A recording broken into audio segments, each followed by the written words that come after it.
Hello dear friends, आज हम लोग बात करेंगे 1717 पोस्ट जो हुआ था उसको हम लोग लेकर आगे बढ़ेंगे। 50 से जो है आज हम लोग जो है 50 क्वेश्चन से हम लोग जो है 100 क्वेश्चन को जो है पूरे कंप्लीट करेंगे। आप सोच लीजिए इसको बताने में कितना टाइम लगेगा, कहना मुश्किल है, क्योंकि एक क्वेश्चन में यानी कि 10 क्वेश्चन रहता है, तो मान चलिए कि 50 क्वेश्चन कितना होगा, कम से कम 50 दाएँ 500 आसपास क्वेश्चन होगा। तो इस चीज़ से हम जो है आप अनुमान लगा लीजिएगा, इसलिए अभी टाइम इसमें लगेगा और हम लोग थोड़ा सा फास्ट इसमें करेंगे। देखते हैं कब तक होता है, आप लोग बने रहिएगा। चलिए देखते हैं। साथ ही दोस्तों एक चीज़ और बोलेंगे कि इसको आप बार बार देख सकते हैं और उम्मीद करते हैं कि ये वीडियो आपको पसंद आएगा। अगर रियल में पढ़ाई करते हैं तो आपको पसंद आएगा, अगर पढ़ाई नहीं करते हैं तो बकवास लगेगा। सीधी सी बात है, क्योंकि हर चीज़ हर किसी को पसंद नहीं रहता है और सबको पसंद रहता है, बट वो हासिल उसी को होता है जो उससे अपना अहमियत समझता है उस चीज़ के लिए। तो चलिए दोस्तों फिर आगे हम बढ़ते हैं।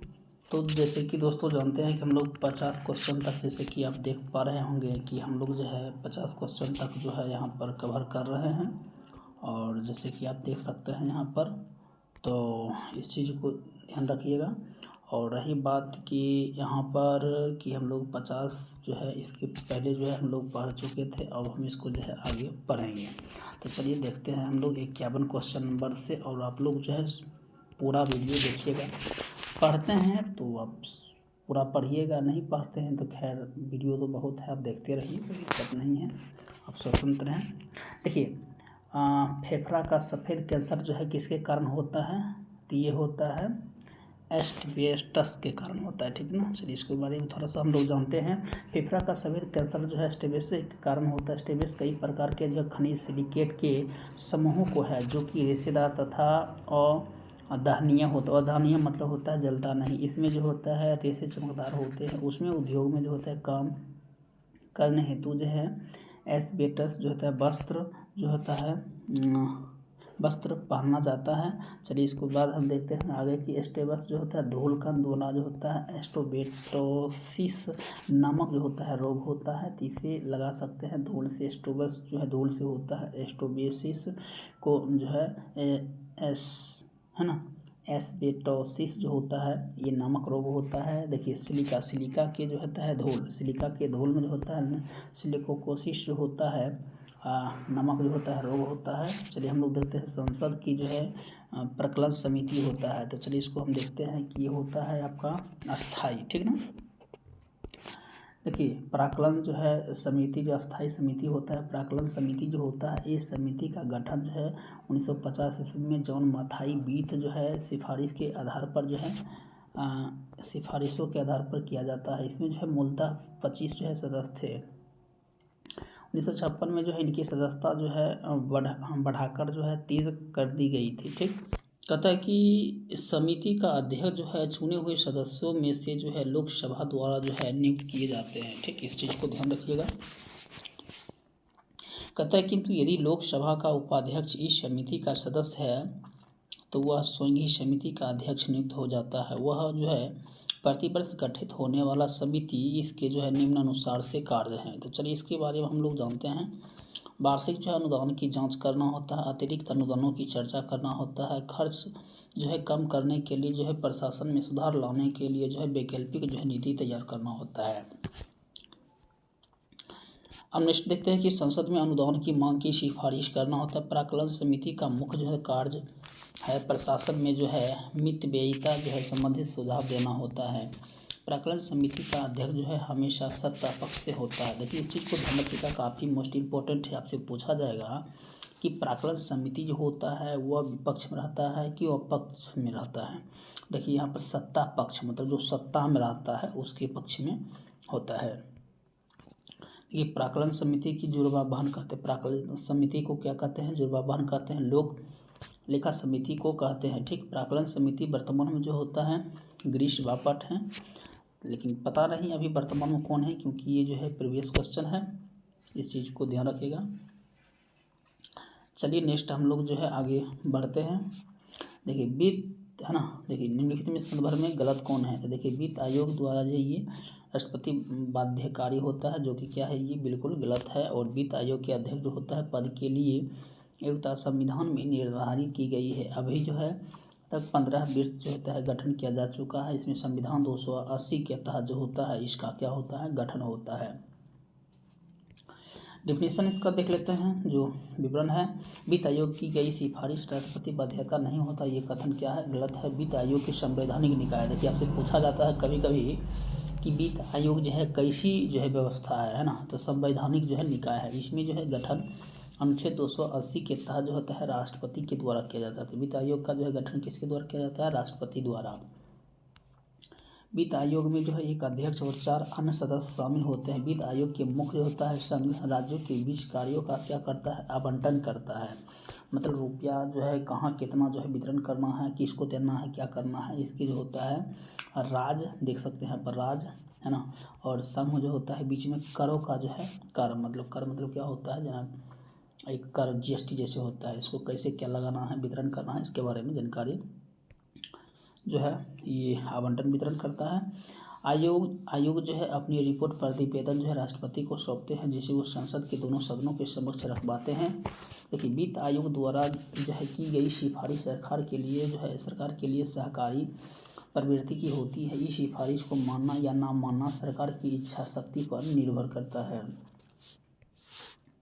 प्रथम वित्त आयोग जो है वह 1951 ईस्वी में अध्यक्ष की जो है सी नियोजित है। आपसे पूछा जाएगा कि वित्त आयोग के गठन जो है कब हुआ था, तो 1951 में। इसके अध्यक्ष कौन थे, प्रथम तो सी नियोगी थे। अब थोड़ा सा और देख लेते हैं। देखिए यहाँ कहता है कि वर्तमान इनकी 15वीं अभी चल रहा है। देखिए आयोग जो होता है अभी नंदकिशोर है, और हम कह सकते हैं यानी कि ये जब ही वर्तमान में है, यानी कि 20 से 25 तक जो है अभी फिलहाल में है। ये तो खैर मैथ का है, आप लोग देख लीजिएगा इसको, ताकि अभी जो है जीएस लेकर चल रहे हैं। देखिए एक एसआई का है, बीएसएससी का है, और प्लस कांस्टेबल का है। तो ये 3 में जो है कहीं कहीं जीएस और जीके जो है महत्वपूर्ण रखता है। अगर हम एसआई प्लस बीएसएससी की बात करें तो इसमें जो है देखिए 75 क्वेश्चन रहता है, ठीक 75 क्वेश्चन रहता है। तो इसमें रहता है 75 क्वेश्चन क्या रहता है, जीएस रहता है, और देखिए एसआई भी 70 क्वेश्चन रहता है। तो इस चीज़ को ध्यान देना होगा। चलिए नेक्स्ट देखते हैं। ये तो अपना देख लीजिएगा कैसे क्वेश्चन कैसे बनाया हुआ है, थोड़ा कमेंट करके बता दीजिएगा, ठीक। चलिए नेक्स्ट देखते हैं कि अच्छा ये है मतलब गलत कौन है, इसके बारे में दिया हुआ है, देख लीजिएगा आप एक बार। चलिए देख लीजिएगा इसको रोक के। नेक्स्ट देखते हैं। ये तो खैर रीजनिंग है, और ये भी रीजनिंग है। चलिए ये 58 तक था, ये तो रीजनिंग ही था। चलिए हम इसके जो है आगे हम लोग बढ़ते हैं। देखिए इसका जो है विवरण दिया हुआ है, भी रीजनिंग ही था, ये भी रीजनिंग ही था। तो चलिए इसको जो है देख सकते हैं, ये साइंस हो गया है ना। देखिए निम्न में जो है किस रासायनिक अभिक्रिया में नाइट्रोजन का जो है अपचय नहीं होता है, तो ये कौन सा होता है दोस्तों, ये होता है ऑप्शन नंबर बी हो जाएगा। रासायनिक अभिक्रिया में नाइट्रोजन का उपचय नहीं होता है, मतलब NO3 माइनस जो है NO हो गया ये। तो इसमें देख सकते हैं कुछ विवरण है, इसको पढ़ लीजिए। जब कोई पदार्थ किसी दूसरे पदार्थ या स्वयं के साथ अभिक्रिया करके एक आधार नए पदार्थों का क्या करता है, निर्माण करता है, तो यह क्या होता है, रासायनिक क्रिया होता है। देखिए जब 2 वस्तु को मिलने के बाद एक तीसरी वस्तु का जन्म होता है, उसको हम लोग क्या कहते हैं, रासायनिक कहते हैं। इसके अनुसार देखिए अपन एक से अधिक नए पदार्थों का निर्माण में जो क्रिया रासायनिक अभिक्रिया होती है ना, तो समझ गए इस चीज़ को। चलिए थोड़ा सा देख लेते हैं। किसी पदार्थ द्वारा जो है ऑक्सीजन या अन्य जो है वैधानिक ऋणात्मक तत्व जो है त्याग करने अथवा हाइड्रोजन या अन्य वैधुक जो है धनात्मक तत्व ग्रहण करने की प्रक्रिया जो है ऑक्सीडेशन जो होता है कहलाता है। देख सकते हैं अपचय है ना, अपचयन है ना, अपचयन कहलाती है। ऑक्सीजन की प्रक्रिया को यह जो है अपचयन कहलाता है ना, रिडक्शन अभिक्रिया कहते हैं इसको हम। चलिए नेक्स्ट देखते हैं, थोड़ा सा देख लीजिए इधर भी। 62 है, क्योटो प्रोटोकॉल का उद्देश्य निम्न में से किससे जो है मात्रा कम करना होता है, तो ये होता है ग्रीन हाउस। आप जाकर देख सकते हैं 1275 में आया हुआ था कौन, इसी के बारे में आया हुआ था, उसमें लिखा था ऑप्शन था CFC उसका आंसर होता। अब देखे होंगे उस चीज़ को। क्योटो प्रोटोकॉल का उद्देश्य जो है ग्रीन हाउस गैस की जो है मात्रा कम करना था। संयुक्त राष्ट्र के पहल ग्लोबल वार्मिंग, जलवायु जो होता है वार्मिंग कहा जाता है, परिवर्तन चुनौती है जो कि निपटने के लिए जो 1992 में यूनाइटेड जो है Nations framework convention of the climate जो होता है चेंज UNFCC अस्तित्व में आया। जापान में टोक्यो शहर में 11 दिसंबर 1997 ईस्वी में हुए थे। UNFCC जो है तीसरे सम्मेलन अर्थात कोप के तीसरे सत्र में जो होता है क्योटो प्रोटोकॉल को स्वीकार किया गया और यह 16 फरवरी 2005 में प्रभाव में आया था। महत्वपूर्ण तथ्य देख लेते हैं कि ग्रीन हाउस गैसों में उत्सर्जन की कटौती भूमंडलीय जो है तापमान को कम करना है ना। तो स्टॉकहोम सम्मेलन जो है स्वीडन 1972 में हुआ था। इसके बारे में क्या है थोड़ा देखते हैं कि ये इसे जो है पर्यावरण जो है मैग्ना कार्टा की संज्ञा दी जाती है। संयुक्त राष्ट्र जो है पर्यावरण कार्यक्रम UNEP स्थापना हुई। कहते हैं 5 जून जो है को पर्यावरण दिवस का जो है संकल्प पारित हुआ था। कहते मॉन्ट्रियल जो है सम्मेलन कनाडा 2005। विकसित देशों द्वारा जो है वर्ष 2012 में एक ग्रीन हाउस गैस के उत्सर्जन को कम करके जो है वर्ष 1990 के स्तर तक लाने पर सहमति है। इसी प्रोटोकॉल के तहत जो है औद्योगिक देशों को 2012 तक ग्रीन हाउस जो है उत्सर्जन जो है 5.5% कम करना तय हुआ। पर्यावरण संरक्षण की दिशा में जो है यह पहला कठोर जो है अंतर्राष्ट्रीय कदम 1972 में स्टॉक जो है होम स्वीडन में जो है आयोजित संयुक्त जो होता है राष्ट्र मानवीय पर्यावरण सम्मेलन में उठाया गया था। क्लोरोफ्लोरोकार्बन से जो है ओजोन परत को बचाने के लिए मॉन्ट्रियल जो है वह संधि प्रस्ताव जो है 1987 ईस्वी में हेलसिंकी जो है कनाडा में हुए थे। सम्मेलन अनुसार जो है विकसित देशों को जो है वर्ष 2000 ईस्वी में जो है इसे विकासशील देशों को जो वर्ष 2010 जो क्लोरोफ्लोरोकार्बन उत्पादन बंद करना था। नेक्स्ट क्वेश्चन है कि ऊर्जा का स्तूप, यानी कि स्तूप मतलब पिरामिड होता है ना, इससे मतलब एक श्रृंखला है श्रृंखला। तो ये कहता है कि देखिए ऊर्जा का क्या होता है, हमेशा ऊर्जा का सीधा होता है। ध्यान दीजिएगा, हमेशा ऊर्जा का सीधा होता है। थोड़ा सा देख लीजिए, बहुत क्वेश्चन है इसमें, बहुत फायदा वाली है। ऊर्जा का स्तूप पिरामिड जो है हमेशा सीधा होता है। किसी पारितंत्र के विभिन्न पोषक स्तरों के कार्यक्रम भूमिका की तुलना करने हेतु जो होता है इसका प्रदर्शन किया जाता है। ऊर्जा का प्रवाह जो है एक दिशीय होता है। ऊर्जा का प्रवाह क्या होता है, एक दिशीय होता है। कहता है लिंडमान के अनुसार जो है प्रत्येक पोषण स्तर पर जो है कुल ऊर्जा का 10% ऊर्जा ही अगले पोषण स्तर में मिलता है। अतः ऊर्जा का पिरामिड क्या होता है, हमेशा सीधा होता है। जैविक पदार्थों में विघटन एवं वियोजन की प्रक्रिया को बायोडिग्रेडेशन कहते हैं। नेक्स्ट देखते हैं, नेक्स्ट थोड़ा सा क्वेश्चन को देख लेते हैं। क्वेश्चन है कि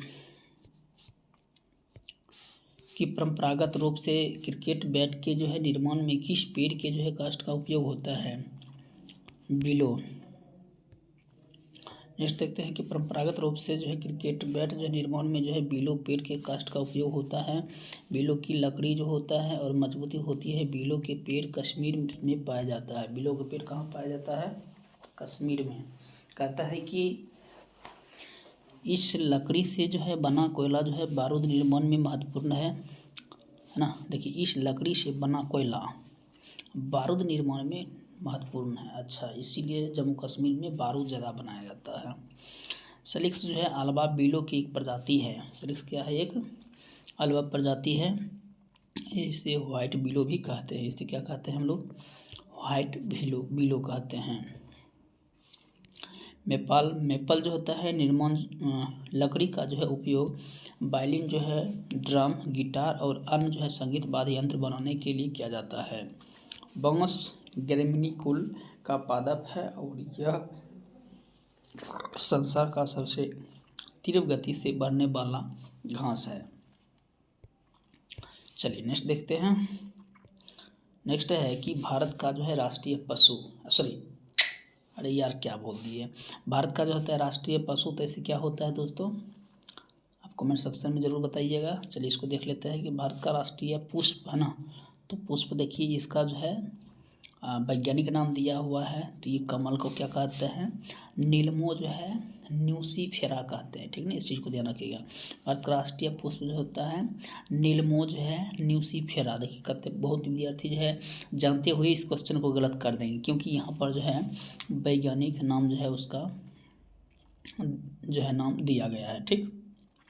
चलिए देख सकते हैं, यहाँ दिया भी है कि भारत के राष्ट्रीय पुष्प जो है कमल है, वैज्ञानिक नाम जो है इनको नीलमो जो है न्यूसीफेरा है। उपयुक्त प्रश्न संख्या जो है वगैरह वगैरह में है। देखिए जीव विज्ञान के पिता कौन कहलाते हैं, तो ये अरस्तु कहलाते हैं। जीव विज्ञान के पिता अरस्तु कहलाते हैं। अरस्तु जो है जीव विज्ञान यानी जूलॉजी के जनक हैं, जूलॉजी के जनक हैं। बायोलॉजी शब्द का प्रयोग सर्वप्रथम लेमार्क और ट्रेविनेस जो है नामक वैज्ञानिक किया था, ठीक। देखिए वनस्पति विज्ञान के जनक जो है थियोफ्रैक्टस को कहा जाता है। वनस्पति मतलब थियोफ्रैक्टस, इतना ध्यान रखना है। थियोफ्रैक्टस में जो होता है हिस्टोरिया जो है प्लेंटर्म है ना, प्लेंटर्म नामक पुस्तक लिखा था। उसके बाद देखते हैं कि निम्न में से कौन सा एक कोट जो होता है फल है, तो आपका हो जाएगा ये। देखिए यहाँ पर आ जाता है आपका सेब भी आ जाता है और काजू भी आ जाता है। नेक्स्ट देखते हैं कि वैसा फल जो है परिपक्व अथवा पूर्णतः डिलिप्त अंडाशय है, जिसका जो निर्माण निषेचन के उपरांत होता है। सामान्यतः इसमें जो एक फलभेदी बीज विद्यमान होते हैं। ये कोट जो होता है फल कहलाते हैं। ये सेब, काजू आदि अंडाशय से निर्मित होने वाले फल को वास्तविक फल कहा जाता है। जैसे लौंग जो होता है पौधे की बंद कलियां, संपूर्ण फलों को जो है 3 भागों में विभाजित किया जाता है। चलिए नेक्स्ट देखते हैं। सरल फल जो होता है, जैसे कि हम लोग कहते हैं अमरूद केला को सरल फल कहते हैं। पुंज फल जैसे स्ट्रॉबेरी रसभरी कहते हैं। संग्रथित फल कहते हैं, जैसे कटहल जो है शहतूत आदि कहते हैं। कुछ फलों के निर्माण में जो है बाह्य दलपुंज है, दलपुंज या पुष्पसन आदि भाग लेते हैं। ऐसे फल को औसत फल कहते हैं, जैसे सेब, कटहल। फल एवं खाने वाले योग भाग, तो ये भी काफ़ी इंपॉर्टेंट, कभी कभी पूछा जाता है कि सेब का कौन सा भाग खाया जाता है, तो पुष्पसन। नाशपाती को तो पुष्पसन। आम का मध्य फलभेदी है ना, मध्य फलभेदी। अमरूद को जो है फलभेदी और बीजांडसन खाया जाता है, मतलब बीज रहता है। पपीता को जो है मध्य फलभेदी, अंगूर को जो है फलभेदी और जो है बीजांडसन खाया जाता है। नारियल देखिए भ्रूणपोष, टमाटर का फलभेदी जो होता है। केला का जो होता है मध्य एवं मितभेदी। गेहूँ को जो होता है भ्रूणपोष होता है। और काजू को होता है पुष्पवृत्त होता है, बीजपत्र। लचीरा होता है, एरिल होता है। चना जो होता है वह बीजपत्र भ्रूण होता है। मूंगफली बीजपत्र भ्रूण होता है। शहतूत रसीले परिदल पुंज होता है। कटहल जो होता है ये होता है अनास होता है, परिदल भुंज होता है। नारंगी होता है, जूसी हेयर होता है, ठीक। फलों उत्पादन में जो है अध्ययन को पोमोलॉजी कहते हैं। फलों के अध्ययन को पोमोलॉजी कहते हैं। एक कीटभक्षी पादपों का उदाहरण है, तो ये होता है नेप्थेनीज। नेप्थेनीज कीटभक्षी जो होता है पादप उदाहरण है। कीटभक्षी पादप में पत्तियां घारे के जो है आकार के रूपांतरित होकर जो है पोषण में सहायता करती है। घटपर्णी जो होता है बीनस फ्लाइड जो है, ड्रोसेरा जो होता है, डायनमिया जो होता है, सेथेनिया जो होता है, एस्ट्रिकुलेरिया होता है एवं अन्य कीटभक्षी पादपों के उदाहरण हैं। कहता है कि ग्वारपाठा और जो है नागफनी की पत्तियां कांटा के रूप में परिवर्तित की जाती है। पादपों के जो है सभी भाग जैसे जो है मूल, तना, पत्ती जो है शोषण करते हैं। पादपों में प्रकाश संश्लेषण की दर जो होता है लाल रंग की जो है प्रकाश में सबसे अधिक, जबकि हरे रंग प्रकाश में सबसे कम होता है। निम्नलिखित में से कौन सा सूत्र 1800 जो है 13 की जो है चार्टर एक्ट का जो है अंग नहीं है। बहुत अच्छा क्वेश्चन है ये। तो चलिए, ये जो है ईस्ट इंडिया जो है भारत व्यापारिक अधिपूर्ण जो होता है ये समाप्त कर दिया, ये कि गलत है। जो कि समाप्त हुआ था इसको बोला था कि 20 वर्ष यानी कि 1833 में जाकर हुआ था, ठीक ना, पूर्ण रूप से। तो ये जो है गलत है। मगर ईस्ट इंडिया कंपनी जो है भारत में व्यापारिक जो है आंशिक रूप से समाप्त कर दिया। हाँ, ये सही है, आंशिक रूप से समाप्त कर दिया गया था और पूर्ण रूप से जो है 1833 में किया गया था। चलिए, अच्छे से आप देख लिए क्वेश्चन को। नेक्स्ट देखते हैं। क्वेश्चन देखिए ज़रा। ईस्ट इंडिया कंपनी जो है भारत में जो है व्यापारिक जो है अधिकार जो है पूर्ण रूप से समाप्त कर दिया। यह शर्त 1813 ईस्वी के चार्टर जो है एक्ट का जो है अंग नहीं था। 1813 के चार्टर जो है अधिनियम कंपनी के एकाधिकार को समाप्त करने और उस पर जो है प्रभावी नियंत्रण स्थापित करने के लिए यह अधिनियम पारित किया गया था। इस अधिनियम के द्वारा जो है कंपनी के अधिकार पत्र को 20 वर्षों के लिए बढ़ा दिया गया। ईसाई धर्म प्रचारकों को जो है भारत में धर्म प्रचार करने की स्वीकृति प्रदान की गई। कंपनी के व्यापारिक एकाधिकार को समाप्त करके जो है सभी ब्रिटिश व्यापारियों से जो है व्यापार करने की छूट प्रदान की गई, किंतु जो है चीन के साथ जो है व्यापार एकाधिकार बनाए रखा, मतलब इसको बनाए रखा था, जो कि आपको बताए हुए थे। 1813 से जो है 33 तक रहा था इसको। कंपनी की आय जो है भारतीय शिक्षा के लिए प्रति वर्ष जो है 1 लाख व्यय प्रावधान किया गया था। पहली बार भारत में जो है ब्रिटिश क्षेत्र संवैधानिक की स्थिति को स्पष्ट रूप से परिभाषित किया गया। नेक्स्ट देखिए है कि चार्टर अधिनियम 1833 के तहत कंपनी के व्यापारिक अधिकार पूर्णतः समाप्त, यही बोल रहे थे उसमें, जो है भविष्य के केवल एक राजनीतिक कार्य ही करने थे। देख सकते हैं यहाँ पर जो है 1 प्रकाश वर्ष बराबर होता है, तो कितना होता है 1 प्रकाश वर्ष। बहुत ही अच्छा क्वेश्चन है।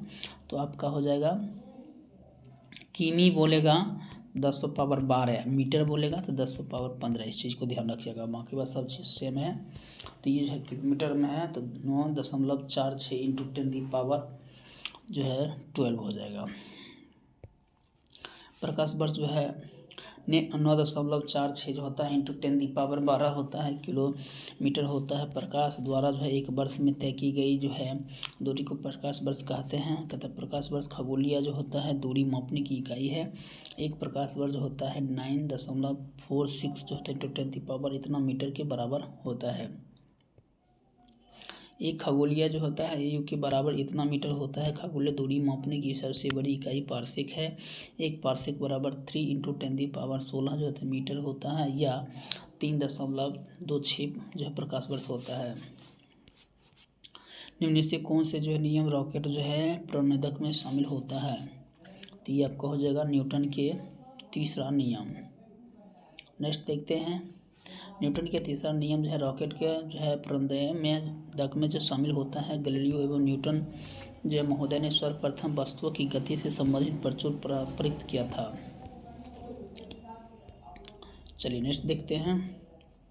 न्यूटन के तृतीय नियम जो है प्रत्येक क्रिया के बराबर और विपरीत दिशा में प्रतिक्रिया होता है। तृतीय नियम जो है अनुसार ही रॉकेट की जो है गति भी उससे निकलने वाली जो है तीव्र गैसीय जो है निकास जो है की प्रतिक्रिया होती है। न्यूटन के प्रथम जो है नियम बल के जो है परिभाषा प्राप्त होती है। न्यूटन के तृतीय नियम बल का जो है व्यंजक सूत्र होता है। न्यूटन तृतीय नियम जो होता है सम्मिलित रूप से प्रभावों में सेवा संरक्षण के नियम प्राप्त होती है। न्यूटन जो होता है तृतीय नियम गति न्यूटन थर्ड लॉ होता है ऑफ मोशन प्रत्येक क्रिया के बराबर प्रयुक्त होता है, विपरीत दिशा में होता है। उदाहरण होता है बंदूक से जो है गोली चलने में प्रतिक्रिया। उदाहरण होता है बंदूक से चलने वाली गोली पर जो होता है पीछे की ओर धक्का मारना। नाव से जो है कूदने पर जो है नाव को पीछे की ओर हटना और रॉकेट से उड़ना। नेक्स्ट देखते हैं कि न्यूटन की गति के मतलब Newton's law of the motion. भौतिकी के पिता जो होता है न्यूटन होता है। अपनी पुस्तक प्रिंसिपिया में जो है सबसे पहले गति के प्रतिपादन किया था। नेक्स्ट है कि यदि जो है कोई वस्तु जो है विराम अवस्था में है तो वह विराम अवस्था में ही रहेगा। यदि एक समान चाल से सीधी रेखा में चल रही है तो ऐसे ही चलती रहेगी तब तक जब उस पर कोई बल लगाकर उसकी जो है वर्तमान अवस्था में परिवर्तन ना किया जाए। नेक्स्ट देखते हैं कि प्रथम नियम गैलीलियो का नियम जो है जड़त्व नियम भी कहते हैं। बाह्य जो है अभाव किसी वस्तु की अपनी विरामावस्था का जो सामान्य अवस्था में रखने की प्रवृत्ति को जड़त्व कहते हैं। न्यूटन के द्वितीय नियम किसी वस्तु में जो है संवेग में परिवर्तन दर जो होता है आरोपित बल के समानुपाती संवेग में परिवर्तन जैसा होता है वो आरोपित बल F उत्पन्न ए होता है वस्तु m तथा न्यूटन के दूसरे नियम जो होता है F बराबर ma है ना। फोर्स बराबर होता है यहाँ पर देखिए यहाँ पर जो है द्रव्यमान त्वरण है जो कि देख सकते हैं न्यूटन के जो होता है न्यूटन के दूसरे नियम जो होता है व्यंजक प्राप्त होता है ना। F बराबर ma जो होता है न्यूटन के दूसरे व्यंजक जो है प्राप्त होता है। न्यूटन का प्रथम नियम जो होता है दूसरे नियम का ही अंग प्रथम नियम जो होता है दूसरे नियम का ही अंग है। जरूरत का उदाहरण देखिए ठहरी हुई जो होता है मोटर रेलगाड़ी के जो है अचानक चल पड़ने में बैठे जो है यात्री जो होता है पीछे की ओर झुक जानते हैं। चलती मोटर गाड़ी अचानक जो है रुकने पर जो है उसमें बैठे यात्री जो है झुक जाते हैं। कंबल को हाथ से जो है पकड़कर डंडे से पीटने में धूल गिरकर जो है गिर पड़ते हैं। ये सारी बात है। देखिए संवेग यानी कि देखते हैं किसी वस्तु के द्रव्यमान तथा वेग के गुणनफल जो होता है उस वस्तु का संवेग कहते हैं। अर्थात संवेग बराबर होता है वेग इंटू द्रव्यमान होता है। देखते हैं कि देखिए इस चीज़ को थोड़ा सा समझिए। संवेग बराबर है ना तो संवेग बराबर देखिए यहाँ पर क्या है m इंटू वही उस समय क्या था तो ये देखिए ये जो है परिभाषा है संवेग का बहुत ही अच्छे तरीके से। यह एक जो है सदिश राशि है। संवेग जो है कैसी राशि है सदिश राशि है। इसका ऐसा मात्रक होता है वह किलो जो है मीटर प्रति सेकंड होता है। संवेग संरक्षण सिद्धांत यदि कणों के किसी वस्तु या निकाय कोई बाह्य बल जो है नहीं लग रहा है तो उस निकाय का जो है कुल संवेग नियत रहता है अर्थात टक्कर के पहले और बाद का संवेग बराबर होता है। देखिए दोस्तों थोड़ा फास्ट पढ़ देते हैं लेकिन आपको समझ में आता है हम इस चीज़ को हमको लगता है ठीक है ना। न्यूटन गुरुत्वाकर्षण जो है का नियम देखिए कहता है दो कणों के बीच लगने वाले गुरुत्वाकर्षण का जो है बलों का द्रव्यमान गुणनफल जो है अनुक्रमानुपाती तथा उनके बीच दूरी के वर्ग के अनुक्रमानुपाती होता है। कहता है कि m1 जो होता है m2 द्रव्यमानों के जो होता है कण एक दूसरे से जो है r दूरी पर जो है उसके बीच लगने वाली गुरुत्वाकर्षण बल जो होता है F बराबर होता है Gm1 है ना G बाय है ना Gm1 m2 bye r square ठीक। देखिए यहाँ जो होता है G सर्वत्र नियंत्रक है मतलब नियंत्रक मतलब हो गया कि हिलेगा डोलेगा एकदम नियम है जैसे कि आप जानते हैं ना कि 9.8 है ना तो ये नियत रहता है। कभी अप्रॉक्स 10 मान लेता है वो एक अलग बात है। 6.67 जो है इंटू 10⁻11 जो है nm स्क्वायर के G जो है -2 होता है। एक यह जो है ये क्या होता है आदिश राशि है। अब देखिए आदिश राशि और सदिश राशि किसको कहते हैं आपको तो पता होगा है ना। आदिश मतलब सिर्फ परिणाम होता है ना मतलब हाँ आदिश मतलब होता है आदिश मतलब सिर्फ परिणाम होता है और सदिश मतलब होता है परिणाम के साथ क्या होता है दिशा भी होता है। न्यूटन ने बताया कि ब्रह्मांड में प्रत्येक कण दूसरे कण को जो है अपनी ओर आकर्षित करती है और इस सर्वव्यापी आकर्षण बल को गुरुत्वाकर्षण बल देखिए जब कभी भी वस्तु हम कुछ भी जो है कुछ वजन होती है तो सीधे जब ऊपर हम फेंकते हैं तो सीधा नीचे खींचता है तो उस चीज़ को क्या कहते हैं आकर्षण करता है उससे हम लोग क्या कहते हैं उस बल को गुरुत्वाकर्षण कहते हैं। निम्न में से कौन से जो है सौरमंडल के जो है वैक्यूम क्लीनर जो है की भांति होता है तो हो जाएगा आपका बृहस्पति हो जाएगा। देखिए बृहस्पति जो है ग्रह सौरमंडल जो है वैल्यूम जो है क्लीनर की जो है भांति कार्य करता है बृहस्पति और जो है मंडल का सबसे बड़ा और जो होता है भारी ग्रह है। इसमें जो है बड़े आकार के कारण इसे जो है तारा सदृश या ग्रह कहा जाता है। देखिए इसे जो है मास्टर ऑफ जो है गॉड्स भी कहा जाता है। यह तारा ग्रह जो है दोनों के गुणों युक्त होता है क्योंकि इसके पास जो होता है स्वयं की रेडियो ऊर्जा होता है। आकार दृष्टि से यह जो है सौरमंडल का सबसे बड़ा ग्रह है। यह गैसों से निर्मित ग्रह है। इसमें वायुमंडल में मुख्यतः हाइड्रोजन हीलियम पाई जाती है। बृहस्पति रेडियो तरंगों में प्रसारित होता है। इसमें जो है 79 जो है उपग्रह है। इसमें जो है गैनीमेड जो है, कैलिस्टोलो जो है, आयो तथा जो होता है इसमें सबसे जो है उपग्रह है, तथा गैनीमेड इस सौर मंडल का सबसे बड़ा उपग्रह है। इस ग्रह का जो है एक विशाल गड्ढा है जिसमें जो है आग की लपट निकलती रहती है, जिसमें एक विशाल लाल धब्बा जैसे दिखाई देती है। सौर मंडल जो होता है यानी कि सोलर सिस्टम, सौर मंडल में एक जो है केंद्रीय सूर्य और अन्य ग्रह जो कि चारों ओर जो है परिक्रमण करते हैं सम्मिलित किया जाता है। सूर्य परिवार जो होता है सौरमंडल कहलाता है। सौरमंडल 8 जो है ग्रह, उपग्रह और क्षुद्र धूमकेतु आदि से जो है मिलकर बना हुआ है। देखिए क्या बताया जाता है, सूर्य का परिवार सौरमंडल, सूर्य का परिवार को क्या कहते हैं हम लोग, सूर्य का परिवार को हम लोग क्या कहते हैं, सौरमंडल कहते हैं। और सौरमंडल 8 ग्रह है ना, 8 ग्रह जिसमें ग्रह है, उपग्रह है, क्षुद्र ग्रह है, धूमकेतु है आदि से जो है मिलकर क्या है तो सौरमंडल का लगभग 99.9% जो है द्रव्यमान सूर्य है।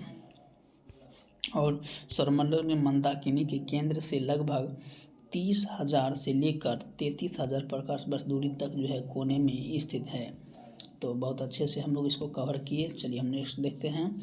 अब देखिए क्या होता है कि लोग आपको शनि बोलेगा ग्रह तो आप समझ जाइएगा, लेकिन कभी कभी ये जो है इंग्लिश में दे देता है तो वहाँ क्या होता है आपको दिक्कत होता है। ठीक, तो चलिए देखते हैं। यह जो है सौर मंडल का दूसरा जो होता है सबसे बड़ा ग्रह है। आप देखिए क्या कहता है, सौर मंडल का दूसरा सबसे बड़ा ग्रह आपसे पूछा जाएगा सौर मंडल का सबसे पहला ग्रह कौन है, तब क्या बोलिएगा, तो यहाँ होता है बृहस्पति और दूसरा शनि होता है। देखिए कहता है कि इसमें जो है चारों ओर होता है वलय यानी कि रिंग पाए जाते हैं, जिसमें जो होते हैं संख्या कितनी होती है, 7 होती है। अब देखिए किसके जो है जो वलय रिंग होता है तो ये आसपास होता है, तो ये हो जाएगा आपका शनि का। शनि के बारे में कह रहा है, शनि के जो है 82 उपग्रह है, जिसमें जो है टाइटन सबसे बड़ा उपग्रह है। अब टाइटन किसको कहते हैं आप तो समझ गए होंगे हम क्या बताना चाह रहे हैं।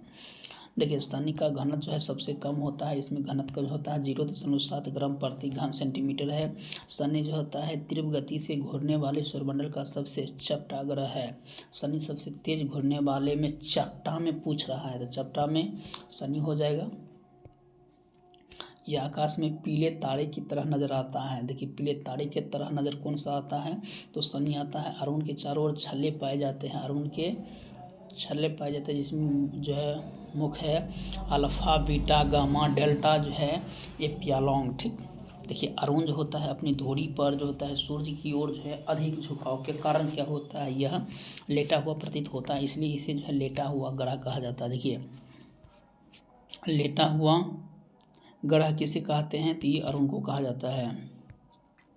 चलिए नेक्स्ट देखते हैं कि टाइटेनिया जो होता है अरुण का सबसे जो होता है बड़ा उपग्रह होता है। वरुण सूर्य की अधिकतम दूरी के कारण जो होता है वरुण का सर्वाधिक ठंडा ग्रह है। इसके चारों ओर जो होता है अति शीतल मीथेन का होता है बादल छाया हुआ कहा जाता है। ठीक, 14 उपग्रह है इसके। जो होता है उपग्रह जो होता है टाइटन जो है चंद्रमा से बड़ा होता है। वरुण का सबसे छोटा उपग्रह जो होता है नैयाद होता है। ठीक, इस ग्रह का रंग जो होता है हरा मीथेन गैस की उपस्थिति के कारण होता है। नेक्स्ट देखते हैं कि यदि वायुमंडल जो है दाब पारा के जो है 76 सेंटीमीटर समान दाब से कम है तो पानी का तापमान क्या होगा, उबलेगा, है ना। तो 100 डिग्री सेल्सियस से क्या होता है, कम होता है। यदि वायुमंडल दाब पारा के 76 सेंटीमीटर जो है समान दाब से कम हो तो पानी 100 डिग्री सेल्सियस से कम तापमान पर जो है उबलेगा। वायुमंडल का सामान्य ताप जो होता है वह 76 सेंटीमीटर या 760 जो है मिलीमीटर होता है। सभी द्रव का क्वथनांक दाब बढ़ने पर क्या होता है, बढ़ जाता है। सभी जो है क्वथनांक दाब बढ़ने पर क्या होता है, दाब बढ़ जाता है। अर्थात जो है द्रव जो है क्वथनांक जो वायुमंडलीय दाब समानुपाती होती है, मतलब होता है वायुमंडलीय जो होता है।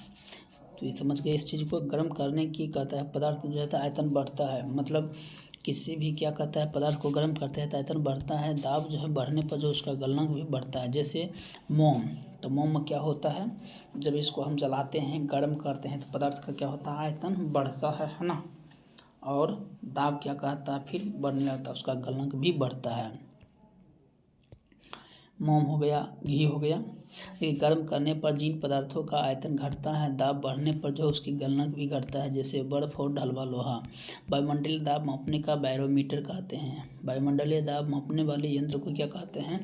बैरोमीटर कहते हैं। वायुमंडल जो है, वायुमंडल एक बहुस्तरीय जो है गैसीय आवरण है जो पृथ्वी के चारों तरफ जो है घिरे हुए है, और यह प्राकृतिक जो है पर्यावरण एवं जीव वैज्ञानिक परिस्थिति तंत्र का एक जो है महत्वपूर्ण घटक है, क्योंकि जीव मंडल के सभी जीवधारियों के अस्तित्व के लिए जो होता है सभी आवश्यक गैस, उष्मा तथा जल प्राप्त होता है। चलिए नेक्स्ट देखते हैं हम लोग। नेक्स्ट है कि वायुमंडल को तापमान के आधार पर कई जो है मंडलों में विभाजित किया जाता है। तो ये कौन सा हो जाएगा दोस्तों? ये देख सकते हैं, ये जो है ये सब आप देख लीजिएगा, थोड़ा सा ही देख लीजिएगा। देखिए नाइट्रोजन के N2 कहते हैं, ऑक्सीजन का O2 कहते हैं, आर्गन का AR कहते हैं, कार्बन डाइऑक्साइड का जो है CO2 कहते हैं, नियोन का जो है Ne कहते हैं, हीलियम के He कहते हैं, और जीनोन को जो है Xe कहते हैं। ठीक ना? तो ये होता है, देखिए ये वायुमंडल में जो है पाया जाता है 78, सबसे अधिक ये होता है, और सबसे कम तो आप देख सकते हैं जो है जीनोन है। बाकी देख लीजिएगा आप। ऑक्सीजन भी कभी कभी पूछ देता है, तो ये सब आप देख लीजिएगा, ये सब बारीकी से हैं। चलिए देखते हैं नेक्स्ट कि सूर्य और तारा में जो होता है ऊर्जा का प्रमुख स्रोत क्या होता है? तो ये होता है नाभिकीय जो है संलयन होता है। सूर्य एवं तारों में जो होता है ऊर्जा का प्रमुख स्रोत होता है नाभिकीय संलयन होता है। ठीक, चलिए नेक्स्ट देखते हैं। सूर्य भी एक प्रकार का तारा है, और सूर्य जो है सबसे नज़दीकी का तारा है। हैस वेद के अनुसार जो है 10⁻7 जो है सितारों का केंद्र में 4 हाइड्रोजन अणु मिलकर एक हीलियम जो है नाभिक का जो है निर्माण करता है, जिससे सूर्य तारों जो है उत्पन्न होती रहती है। नेक्स्ट देखते हैं कि यह प्रक्रिया नाभिकीय जो है संलयन कहलाती है। तारों का रंग जो है तापमान में ज्ञात किया जाता है। तारों का जो है मुक्त ऊष्मा के आधार पर तारों की जो है उम्र ज्ञात की जाती है। सूर्य की जो है ऊष्मा जो है आयु लगभग 4.7 जो है अरब वर्ष है। सूर्य की जो है दृष्टिगोचर भाग जो है प्रकाश मंडल कहलाता है। नाभिकीय संलयन जो होता है जब 2 या 2 से अधिक हल्के नाभिकीय संयुक्त होकर एक भारी नाभिकीय बनाते हैं, तो ये अत्यधिक ऊर्जा विमुक्त करते हैं। इस अभिक्रिया को नाभिकीय संलयन नाभिकीय संलयन अभिक्रिया कहते हैं।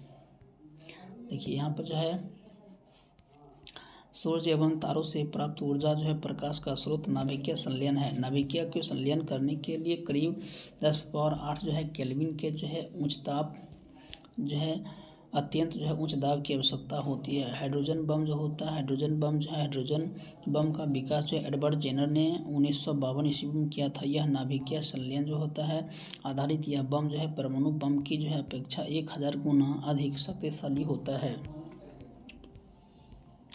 नेक्स्ट देखते हैं कि नाभिकीय विखंडन जो होता है वह नाभिकीय विखंडन प्रतिक्रिया जिसमें कोई जो होता है भारी जो है नाभिकीय 2 भागों में टूटता है ना। नाभिकीय जो होता है विखंडन कहलाता है। नाभिकीय विखंडन जो है दौरान जो है उत्पन्न ऊर्जा नाभिकीय ऊर्जा कहलाता है।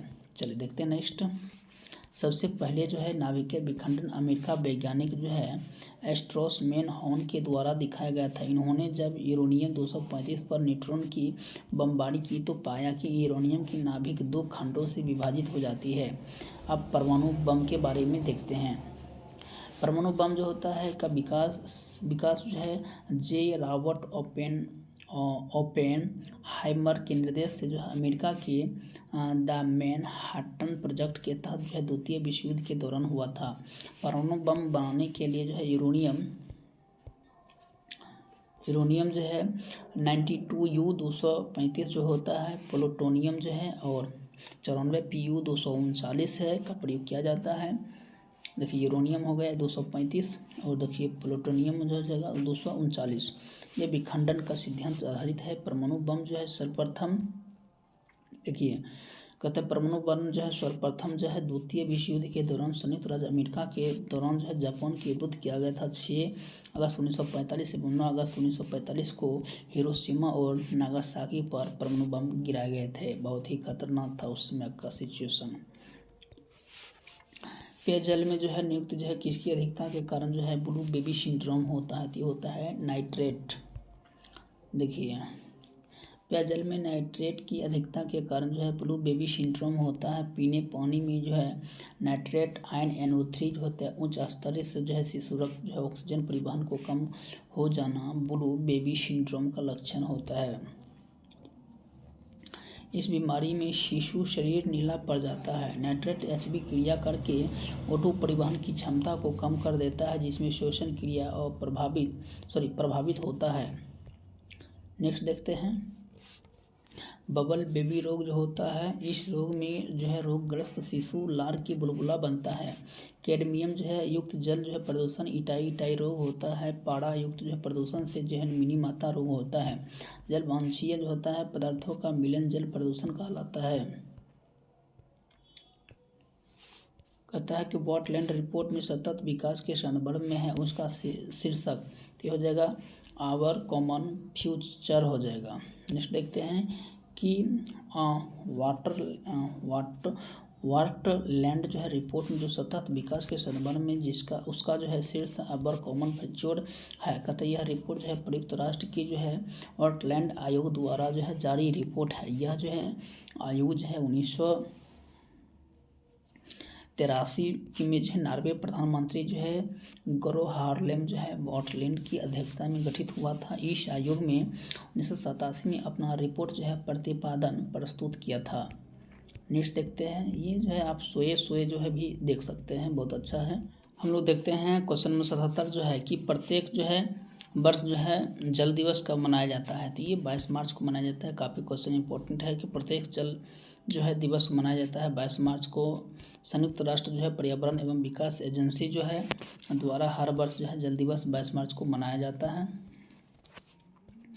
22 मार्च 2022 में जो है थीम जो है भूजल और दृश्य को जो है दृश्यमान बनाता है ना। इस चीज़ को ध्यान दीजिएगा।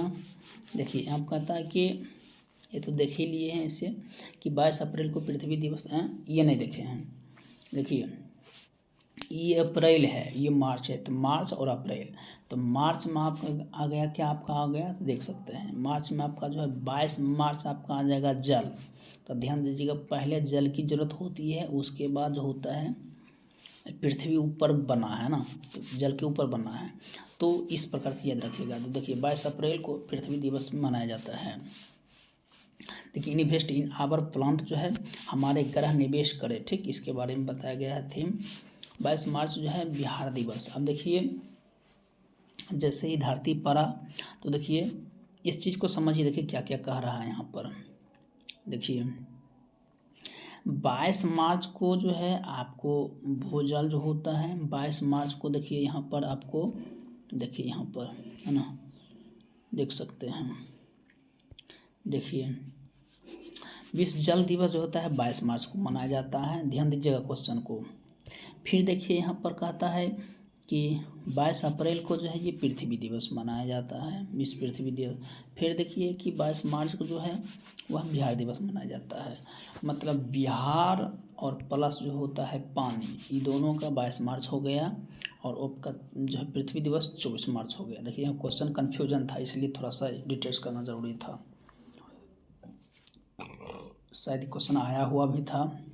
देख सकते हैं 1275 में मेघालय की जो है गारो जो है पहाड़ी निम्न में से जो है किस फसल जो है उत्पादन के लिए जानी जाती है। तो गारो जो होता है ये संतरा के लिए जाना जाता है। मेघालय की जो है गारो पहाड़ी संतरा फसल जो होता है कि उत्पादन हेतु जो है जानी जाती है। कहता है देखिए मेघालय का पठारी क्षेत्र होता है, प्रायद्वीपीय पठार का ही पूर्वी विस्तार है। कहता है कि मेघालय पठार में पश्चिमी से पूर्वी की ओर जो है क्रमशः गारो खासी जनजातियाँ जो है मिकिर आदि जो है पहाड़ी जो है अवस्थित है। नेक्स्ट है कि ये पहाड़ी प्राचीन जो है चट्टानों से निर्मित है। इस जो है क्षेत्र में जो है औसत से अधिक वर्षा होने के कारण जो होता है यहाँ के क्षेत्र लेटेराइट मिट्टी तथा सदाबहार वनों का जो है विकास हुआ है। सदाबहार वन जो है मैक्रोब वनस्पति जो है विकास होता है। दूध तथा गन्ना उत्पादन में जो हो ये भारत जो है प्रथम स्थान है, जो कि उत्तर प्रदेश है। पश्चिम बंगाल का जो है जूट उत्पादन प्रथम है। केरल जो होता है प्राकृतिक रबर जो उत्पादन प्रथम है। कर्नाटक का प्रथम जो होता है ये कॉफ़ी उत्पादन प्रथम है। असम का स्थान जो होता है चाय प्रथम है। जम्मू कश्मीर जो है चाय केसर प्रथम है। देखिए केसर सबसे अधिक जो होता है जम्मू कश्मीर होता है। सेब का उत्पादन सबसे अधिक जो होता है केंद्र शासित प्रदेश जम्मू कश्मीर होता है। भारत में जो है वन नीति जो होता है कब हुआ था 1952 ईस्वी में संशोधन किया गया था। और कब किया गया था ये 1988 में। भारत में वन नीति कब था तो 1952 में बना था और जो है संशोधन हुआ था 1988 में। देख सकते हैं यहाँ पर क्वेश्चन है काफ़ी इम्पोर्टेंट है। देख सकते हैं ये किधर गया, देखिए भारत में वन नीति जो है 1952 का संशोधन 1988 में किया गया था। कहता भारत में जो है राष्ट्रीय वन नीति जो है 1952 के अनुसार जो है देश के 1/3 33% जो है भू यानी कि क्या कहता है, देखिए यहाँ पर भू जो है भाग पर जो है वनों पर विस्तार होनी चाहिए। 1952 ईस्वी में वनों नीति जो संशोधन करते हुए 1988 में विस्तृत जो है लक्ष्य जो होता है किया था। ठीक, चलिए थोड़ा सा हम लोग देख लेते हैं आगे। डिफिनीशन ही थोड़ा सा ज़्यादा है। समस्त भौगोलिक क्षेत्र में जो है 33% भूभाग पर जो है वनवरण है। सामाजिक वन की कार्यक्रम को बढ़ावा देते हुए वृक्षारोपण को प्रोत्साहित करना, जो पारिस्थितिकी जो है संतुलन को कायम रखना होता है। सार्वजनिक और निजी जो होता है भूमि वृक्षारोपण को जो है बढ़ावा देने के लिए उद्देश्य से ही सर्वप्रथम जो है 1976 में राष्ट्रीय कृषि आयोग द्वारा सुझाव किया गया। राष्ट्रीय वन नीति जो होता है 1952 राष्ट्रीय वन नीति जो है 1952 के अनुसार जो है वनों के निम्न रूप में शामिल किया गया है। तो देखते हैं संरक्षित वन है, संरक्षित जो है राष्ट्रीय वन है, ग्राम वन है, वृक्ष वन है। ठीक, वृक्ष भूमि है। राष्ट्रीय उद्यान जो है वन को जो है वर्गीकरण में जो है शामिल नहीं किया गया। राष्ट्रीय वन नीति जो होता है वह नेशनल फॉरेस्ट जो है पॉलिसी के अनुसार जो है देश में कुल राष्ट्रीय कम से कम जो है 1/3 जो होता है यानी 33% जो होता है क्या होता है आवश्यक होती है। पारिस्थितिक संतुलन जो होता है पहाड़ी और पर्वतीय क्षेत्र में निर्धारण 2/3 जो होता है अपरदन और भूस्खलन को रोका जा सके। सामाजिक वानिकी प्रोत्साहन देना तथा देश के जो है कुल भूमि 1/3 जो है वनाच्छेदित करना जो है राष्ट्रीय वन नीति का मुख्य उद्देश्य है। राष्ट्रीय वन नीति जो है 1988 में निम्न प्रावधान नीतियां हैं कि वनीकरण एवं जो है व्यर्थ भूमि विकास, पूर्ण जो है वनीकरण जो है विद्यमान वनों जो है पुनः जो है पौधे रोपण, लकड़ी के जो है अन्य विकल्पों को प्रोत्साहन और अन्य जो है प्रकारों के जो है ईंधन की पूर्ति, कीटनाशकों की व्यापक प्रयोग जो है संवर्धन जो होता है इसमें जो है राष्ट्रीय वन शामिल नहीं है। नेफा कहता है नेफा का मतलब होता है नॉर्थ ईस्ट फ्रंटियर एजेंसी। नाफा जो है नॉर्थ ईस्ट जो फ्रंटियर एजेंसी नाफा जो है ब्रिटिश काल और जो है स्वतंत्र भारत में 1972 तक एक प्रशासनिक विभाग था। 1972 में नेफा को अरुणाचल प्रदेश जो है नामक केंद्र शासित प्रदेश दर्जा दिया गया। 1987 ईस्वी में जो है राज्य का दर्जा प्रदान किया गया। पशुओं रेड जो है सिंधी नस्ल निम्न में से किससे जो है सरलू पशु संबंधित है। तो ये हो जाएगा किससे हो जाएगा तो हो जाएगा गाय से हो जाएगा। देखिए लोनावाला जो है जल विद्युत संयंत्र जो है महाराष्ट्र में स्थित है। बांध बनाते हुए पानी को रोककर जो है फिर ऊंचाई से टरबाइन गिराकर जो है विद्युत ऊर्जा प्राप्त करने की प्रक्रिया को जल विद्युत यंत्र कहते हैं। यह एक जो है सस्ती नग्न प्रदूषण जो होता है वाली जो है प्रणाली है। भारत में जो है जल विद्युत संयंत्र की जो है स्थापना दार्जिलिंग जो है सिद्रबोंग जो है 1997 में मतलब 1897 में की गई थी। अरुण जो है 3 जो है जल विद्युत जो है परियोजना नेपाल में है।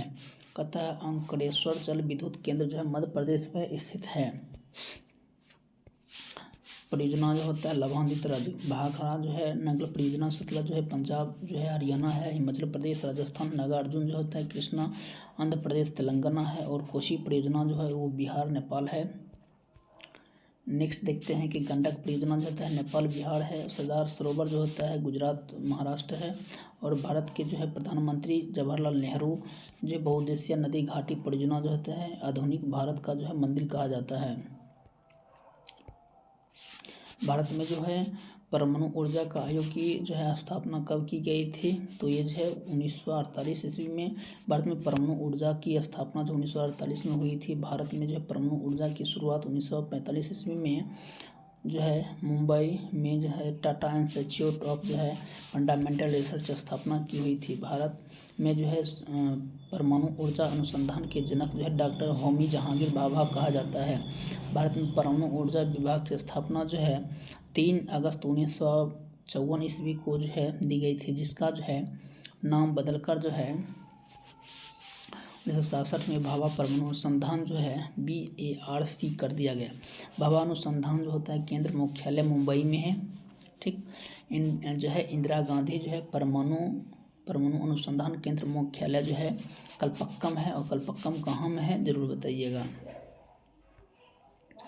चलिए नेक्स्ट देखते हैं कि नामदफा जो है बाघ अभयारण्य किस राज्य में स्थित है, ये हो जाएगा आपका अरुणाचल प्रदेश। नामदफा जो होता है अभयारण्य अरुणाचल प्रदेश में है। 1972 में भारतीय वन जो है अधिनियम के द्वारा एक टाइगर रिजर्व की स्थापना की शुरुआत की गई थी। अब देखिए कहता है कि पक्की और जो है कमलांग जो है टाइगर रिजर्व जो है अरुणाचल प्रदेश में ही है। डम्फा टाइगर रिजर्व जो है मिजोरम में स्थित है। पेरियार और जो है पाराम्बिकुलम जो है टाइगर जो है वह केरल में स्थित है। तो पेरियार जो है काफ़ी इम्पोर्टेंट है, जो कि कहाँ है, केरल में है। चलिए नेक्स्ट देखते हैं। यार क्या हो गया, देखिए कहता है कि यहाँ पर एक चीज़ को ध्यान दीजिएगा। यहाँ पर कुछ क्वेश्चन था, वो क्वेश्चन को थोड़ा सा हम लोग देख लेते हैं। देखिए ये तो हो गया 85 हो गया, देख सकते हैं 85 के बाद इधर हो जाएगा दूसरा हो जाएगा। तो थोड़ा सा इसको हम थोड़ा सा डिफिनीशन मतलब और बाकी रह गया, ठीक है, इसके बारे में। देखिए वाल्मीकि टाइगर जो है वो बिहार में है। सतमंगलम टाइगर जो है ये तमिलनाडु में है। देखिए भीमबंध जो है अभयारण्य जो होता है ये बिहार के मुंगेर जिले में है। उसके बाद जो है उदयपुर जो अभयारण्य जो है बिहार के पश्चिमी चंपारण में स्थित है। वाल्मीकि बाग जो होता है ये बिहार पश्चिमी चंपारण में है। की बात देखिए क्वेश्चन आया था, चंपारण से ही आया था। देखिए बिहार में जो है भारत में राष्ट्रीय उद्यान की जो है कुल संख्या कितनी है, तो वर्तमान में देख लीजिएगा ये 1921 का डाटा है, मतलब 21 तक दिया हुआ है, इतना जानिए। भारत में कुल जो है 566 2021 तक जो है बनने। चलिए दोस्तों इसको छोड़िए और देखिए वर्तमान में जो है कुल 18 जो है जैव रिजर्व है। ठीक, तो देख लीजिएगा भारत में जो है 12 जो है जैव मंडल रिजर्व जो है पैसिफिक, ये सब देख लीजिएगा। ठीक न, डाटा मतलब ताज़ा देख लीजिए, करेंट अफेयर्स था। दक्षिण भारतीय में सर्वोच्च जो है चोटी होता है तो अन्नाई मुंडी होता है। दक्षिण भारत का सर्वोच्च चोटी जो है अन्नाई मुंडी है। देखिए दक्षिणी जो है पर्वतीय क्षेत्र जो है अंतर्गत जो है केरल एवं तमिलनाडु की सीमा में स्थित जो है नीलगिरी जो है अन्नामलाई जो है कार्डमम तमिलनाडु जो है स्थित जो है पहाड़ी आदि है। अन्नामलाई पर्वत जो है चोटी जो होते हैं 2695 मीटर दक्षिण भारत में सर्वोच्च चोटी है। कार्डमम जो है प्रायद्वीप भारत में दक्षिणतम जो है पर्वतीय क्षेत्र है। कार्डमम जो है केरल तमिलनाडु सीमाओं पर स्थित है। नीलगिरी पर्वत जो है सर्वोच्च जो है डोडा बेटा जो है यह दक्षिण भारत का जो है दूसरी सर्वाधिक चोटी है। दक्षिण भारत का दूसरी सबसे जो है चोटी है। चलिए ये तो है रीजनिंग हो गया, आप देख लीजिएगा। चलिए नेक्स्ट देखते हैं, ये भी रीजनिंग है, ये भी जो है एक आदमी 2 अंकों से इतना। देखिए ये जो हो गया मैथ हो गया, देख लीजिए रीजनिंग हो गया, रीजनिंग देख लीजिए खुद से, ये भी रीजनिंग हो गया है। चलिए थोड़ा सा ये देख लेते हैं। देखिए यहाँ क्वेश्चन है कि पाचन तंत्र कौन सा जो है भाग HCl स्रावित करता है, तो ये हो जाएगा आपका आमाशय हो जाएगा। पाचन तंत्र HCl स्रावित करता है। पाचन प्रारंभ जो है मुख गुहा से होता है, मतलब मुँह से होता है। आमाशय जो है मुख गुहा से होता है। आमाशय वक्ष गुहा में जो है बाईं ओर फैली हुई है रचना, जो कि 3 प्रकार से बांटी गई है। कार्डियक जो है, फोन्डिक है और फाइलेरिक है। आमाशय की भीतरी दीवार पर जठर ग्रंथि पाई जाती है, जो जठर ग्रंथि स्रावित होता है। देखिए, जठर रस pH मान 1.8 होता है, अर्थात अत्यधिक अम्लीय होता है। आमाशय प्रोटीन पाचन होता है। आमाशय में जो है निकलने के पश्चात होता है भोजन छोटी आंत में जाता है, ठीक है। आमाशय से निकलने के बाद छोटी आंत में जाते हैं। यकृत शरीर की सबसे बड़ी ग्रंथि है। यकृत अग्नाशय जो है बहिःस्रावी और अंतःस्रावी दोनों ग्रंथि काम करती है। अग्नाशय मानव की दूसरी जो है बड़ी ग्रंथि है। तो ये हो जाएगा आपका मैथ हो जाएगा। मैथ आप देख लीजिएगा एक नज़र किस प्रकार से होता है, देख सकते हैं ये मैथ है। सारा का सारा डाटा जो है मैथ है, देख सकते हैं। तो दोस्तों ये देखिए एक बचा हुआ है कि कलोल जो है ना, कलोल जो है पावर जो है विद्युत परियोजना कहाँ है। थी कलोल कहाँ हो जाएगा, गुजरात। देखिए कलोल पावर जो है विद्युत परियोजना जो है गुजरात में है। अलंकेश्वर जो खंभात जो है, मोहसाना जो है, जो है आलिया बेट, नावगांव, कोसंबा जो है, लुनेज इत्यादि गुजरात में स्थित है। और परिवार विद्युत परियोजना में तेल जो है शोधक जो है शाला है। देखिए यहाँ कहते हैं मुंबई हाई महाराष्ट्र में स्थित है। मथुरा तेल जो है परिशोधनशाला उत्तर प्रदेश में स्थित है। तो दोस्तों ये आपको कैसा लगा कमेंट सेक्शन में ज़रूर बताइएगा। उम्मीद करते हैं आपको वीडियो काफ़ी पसंद आया होगा। पसंद आया तो चैनल को शेयर एंड सब्सक्राइब जरूर करिए। Thanks for watching.